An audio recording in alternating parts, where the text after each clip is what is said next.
कोई इम्तियाज नहीं होना चाहिए। और अगर ये फर्क आ गया तो पूरी कायनात उठा दो, कुछ नहीं मिलने वाला, कुछ मिलता ही नहीं है। बस एक बात और आखिरी बयान करके मैं अपनी बात को किताब की तरफ ले चलूं, और वो बात क्या है? वो बात ये है कि बगैर अदब के कुछ नहीं मिलता। मरना तो है, यहाँ ज्यादा मेंटेन करने के चक्कर में मत फंसो। आखिरत मेंटेन और बढ़िया हो, यहाँ तो कट जाएगी। किसी के मखमल के बिस्तर पे कटेगी तो किसी की टाट पे कटेगी, कोई महल में रहेगा, कोई झोपड़पट्टी में रहेगा। ये कटेगी, मरना तो सबको है।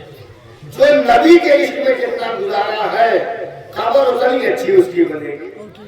अगर नबी के इश्क में नहीं मरे हो तो महल में हो, खबर तुम्हारी बहुत ही सड़ा दी जाएगी। और गरीब हो, झोपड़पट्टी में रहते हो, नबी के इश्क में रहो तो वाकई में मरोगे छलौना में, दफन होगे छलौना में।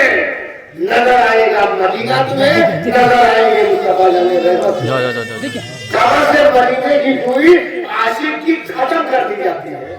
जितनी दूरी है सब खत्म हो जाएगी। हम मदीना देखेंगे मगर वहीं से दिखाई पड़ेगा।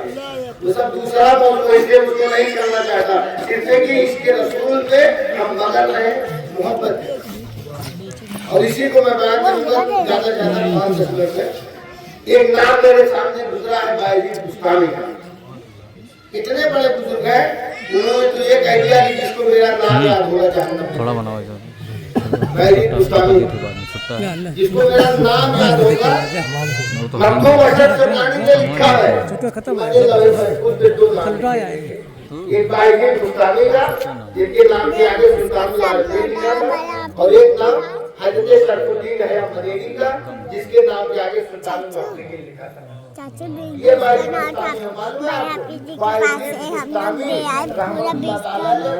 आदेश करनी के मुरीद में सोचो आप, बायजीद बुस्तामी उधर कितने करीब है, और ये पढ़ाई से हमारा थोड़ा मन उठता है।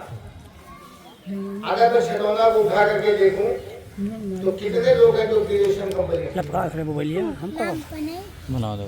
अच्छा आइडियल, ये आइडियल वो लोग बने जो 4 व्हीलर से कहते हैं, ये आइडिया बने। लड़कों ने देखा हो, अच्छा सिर्फ 10 साल पढ़ करके उनको देखी भी नहीं खरीद पाएगा। अरे तो कक्षा 5 पास है, 5-5 गाड़ी से चलता है, तो आइडियल तो यही है। अगर हमको 5 गाड़ी से चलता है तो इसी को आइडियल बनाना होगा। तो फिर यहाँ जमीन खरीदा, वहाँ जमीन कब्जा करा, वहाँ गला दबाया, वहाँ गला दबाया। सच में बता दूं कि जो लोग ऐसे कंडीशन में हैं, जाओ उनकी मालदारी के नीचे बहते हुए आंसू देख लेना, उनके माल के नीचे सिसकता हुआ दिल देख लेना, उनके माल के नीचे बड़ी बड़ी बेवाओं के आंसुओं को देख लेना। सच ये है, मैंने कईयों एक को जाना है कि 1 हिस्सा जमीन खरीदी है और 20 हिस्सा जमीन कब्जा करी है। मैंने ऐसे लोगों को उनके सामने तकरीर में जब कहा तो लोग ऐसे चप्पल झाड़ के उठ के भागे हैं। ये मौलाना साहब तकरीर कर रहे थे, आदम करते हैं जब उन्होंने ये कहा कि हट करके आदमी ऐसे हो जाता है जैसे हमारे पेट से पैदा हुआ। तो चूंकि मैं मुकामी था घराना के लिए, बाद में लेकिन लोगों का नहीं आप बोलो, चाहिए 5 मिनट बोलो। मैं खड़ा हुआ जब, तो मैंने कहा भाई अभी आप सुन रहे थे, मेरे मौलाना साहब के पास या तो वक्त नहीं था या तो मिस कर गई होगी बात, मुझसे भी थोड़ा देर सुन लो। वो ये है कि हजरत ने फरमाया कि हज करने के बाद आदमी ऐसे हो जाता है जैसे माँ के पेट से पैदा हुआ। तो इन्होंने ये कहना भूल गए कि अगर माफी मांग के जाए, इन्होंने बताया, लेकिन माफी का तरीका मुझसे सुन लो। अगर आपने मेरी जमीन कब्जा करी है तो ये मत कहो कि माफ कर दो, मैं तो डर के मारे माफी कर दूंगा। जमीन कब्जा किया, पहले जमीन वापस करो। कहो कि इतना दिन तक तुम्हारी जमीन लेकर के मैंने तकलीफ दी थी, उस तकलीफ के लिए माफ कर दो। अगर आपने हमको थप्पड़ मारा है तो पहले गाल आगे करो और फिर कहो थप्पड़ मार दो। थप्पड़ में मार दूंगा, माफ कर दो। जब लौटोगे तब ऐसे पैदा हुए हो कि माँ के पेट से हो, वरना माफियाओं की तो चाबी है। 50 लाख की जमीन कब्जा करें, 2 लाख में खर्चा करते, दोनों हाथ में लेटू और 40 लाख बच गया और माँ के पेट से अलग पैदा हो गए हैं। ऐसे माफी नहीं मांगी जाती, पहले जमीन वापस करो। ऐसे माफी नहीं मांगी जाती, पहले जमीन वापस करो। अगर जिस का हुआ दिल तुम्हारी जमीन के नीचे है तो काबे में मर भी जाओ तब भी माफ नहीं होगा, तुम जंगल में जा सकते हो।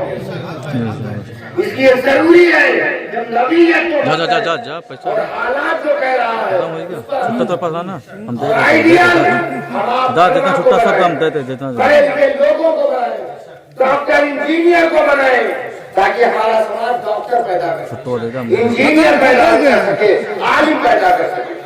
बायजीद बुस्तामी के पैदाइश से पहले उनके बाप का इंतकाल हो गया। उन्होंने कहा था कि अगर बेटा पैदा हो तो इसको आलिम बना दे। पैदा हुए जब तो उनकी माँ बेचारी पूछती थी मोहल्ले में कि देखो मेरा बेटा अब तो 4 साल का होने जा रहा है। हमारी माँ तो गौर ही नहीं करती। कहा मेरा बेटा 4 साल का होने जा रहा है, आप किसी का पता बता दो किसके पास इसको भेजो, वरना मोहल्ले में रहेगा तो ये तो खराब हो जाएगा, ये तो बर्बाद हो जाएगा। बेचारी दौड़ दौड़ के पूछती थी। किसी ने एक आलिम का पता बता दिया कि फला जगह चले जाओ। वो लेकर के 4 साल की उम्र में पहुंच गए। ये मेरा बेटा है, हजरत करम फरमा दो, इसको पढ़ा दो आप। इसका बाप यही चाहता था। तो कहा थोड़ा बड़ा हो जाने, तो कहा मोहल्ले में बिगड़ जाएगा। तो कहा अच्छा रोक दो, लेकिन एक शर्त है अंदर, इसको घर जब तक ना आने देना जब तक आलिम न बन जाए, जब तक आलिम न बन जाए। उन्होंने हाँ कर लिया। उसके बाद अब 4 साल के 5 साल के बच्चे की औकत क्या होती है। एक दिन रोने लगा, हुजूर मुझको इजाजत दे दो, मैं घर जाऊंगा, मुझको घर जाने की इजाजत दे दो। वो सोचने लगे कि इसकी मम्मी से मैंने वादा किया है कि आलिम बनेगा। तो हजरत ने जानते हो क्या किया, 2 दिन की सबक 1 दिन में दे दी। क्या बेटा सुना तो चलेगा। तो घर जाने के चक्कर में, ये तो मदरसा में रहने वाले लोगों को घर जाने के चक्कर में 2 दिन की सबक 1 दिन में सुना दिया। कहा उसको सुना दिया। अच्छा वादा हो गया, कहा जाओ लेकिन शाम तक वापस आ जाना, तुम बोले हो। कहा हाँ आ जाऊंगा। अब मदरसे से छुट्टी में देखो लड़के जैसे हिरण का बच्चा कूदते आते हैं और स्कूल जाने के टाइम ऐसे जाते हैं मारे मुझे। अब वो गए, दरवाजे पे आवाज दी। अब 2 साल में बड़े हो गए थे, 7-8 साल के हो गए होंगे। उसके बाद आवाज दी जब तुम अंदर कौन, कहा कि आपका बेटा बायजीद। माँ ने अंदर लगा, लेकिन मेरा बेटा तू नहीं हो सकता, मेरा बेटा वो है जो आलिम बन के आएगा, तो मेरा बेटा नहीं, दरवाजा ही नहीं खोला। ये लड़का फिर रोता हुआ, उस्ताद ने पूछा क्या बात है बेटे। कहा हुजूर मेरी मम्मी ने पहचानने से इनकार कर दिया, मेरी वालदा ने। बस अब एक चीज कर दो बस कि मेरी माँ जैसा मुझे चाहती है वैसा बन जाऊं, ताकि उस वक्त तक मेरी माँ जिंदा रहे, मरे नहीं। फिर आप 18 साल तक घर नहीं गए। 18 साल बीता था कि दिन में पढ़ाते थे, रात में उनके उस्ताद खुद तहज्जुद पढ़ते थे, बेटे को भी लगा देते थे। एक दिन उनके उस्ताद तहज्जुद पढ़ के बैठे थे, गुनगुनती हुई। उधर बायजीद बुस्तामी बैठ के वजीफा पढ़ रहे थे। रसूलुल्लाह तशरीफ लाए, कहते हैं कि जाओ बायजीद को खुशखबरी सुना दो, मैंने उसको सुल्तानुल आरिफीन बना दिया। उनके उस्ताद आए और आकर के फिर एक कुर्ता दिया अपना, कहा बेटे ये है खिलाफत और रसूलुल्लाह ने तुम्हें सुल्तानुल आरिफीन बना दिया, अब जाओ अपनी अम्मी को खुशखबरी दो। घर पहुंचे, आवाज दी अम्मी। कहा कौन, कहा आपका बेटा बायजीद। दरवाजा खोलते, कहा अम्मी मुझको खाना खिला दो पका कर, मैं अच्छा खाना 18 साल में कभी नहीं खाया। तो कहा बेटे थोड़ी देर रुक जाओ, मैं सिर्फ 2 रकअत नमाज पढ़ लूं और अपने रब का सजदा अदा कर लूं कि मेरे रब ने तुझ जैसा बेटा अता किया है। सच बताओ बायजीद बुस्तामी के उस इल्म और माँ की तरबियत ने बायजीद को कितना बड़ा बना दिया है। अगर हम आप भी कहते हैं गुर्बत कुछ नहीं होती, ना पैसा होगा कुछ नहीं होता। आप कमजोर हो तो क्या हुआ, सिर्फ इल्म हासिल करो और बच्चों की तरबियत करो कि पुलिसों और फकीरों की क़यादत न होने पाए। एक ना एक दिन हम आप कामयाब हो जाएंगे। तालीम पर जोर देना चाहिए। और वो माँ की कितनी खिदमत करते थे कि माँ ने पानी मांगा था तो रात भर लिए खड़े थे पानी। अब इसी से आप जान लो कि हमें कितना है। वो रात में मांगी है पानी, बायजीद रात में खड़े रहे पानी लेकर के, चमड़ा निकल आया था। और उसके बाद माँ ने जब ये हालत देखी तो दुआ करी, अल्लाह मैंने अपने बेटे को कबूल कर लिया है, तू भी मेरे बेटे को कबूल कर ले। आप माँ की दुआ को क्या समझते हो? माँ की दुआ बद्दुआ दोनों रंग लाती है। माँ की दुआ को हल्के में मत लेना। माँ की दुआ बहुत काम करती है, बायजीद को बायजीद बनाती है। आज दुनिया याद करती है, बहुत सारे बुजुर्गों के ही हैं, लेकिन हम आप देख ले, जिसने हमें 2 लाख दे दिया उसके पीछे तो 12 बजे रात तक दौड़ते हैं। मिसाल मारे तो रिटर्न कॉल करते हैं, अगर का ज्यादा तो गाड़ी के लिए स्टार्ट किए ढंगा के ले जाते हैं। और जिस्मान ने सब कुछ कुर्बान कर दिया, हम उसके लिए क्या करते हैं? अगर वो 12 बजे पानी मांग लेता हम नहीं देते। इस महफिल से मैं सिर्फ यही दावत दूंगा, इल्म सीखो और मुअद्दब बनो। और उसका पहला मुस्तहक तुम्हारे माँ बाप।